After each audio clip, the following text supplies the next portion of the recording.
This crumbles right in your hands.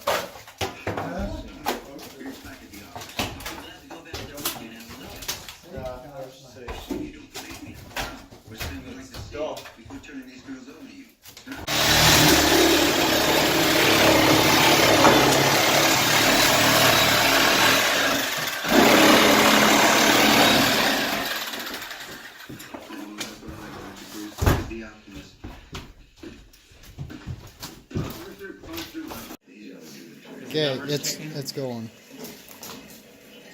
This is spray foam gone wrong. It's a big 6x6 beam. No problem.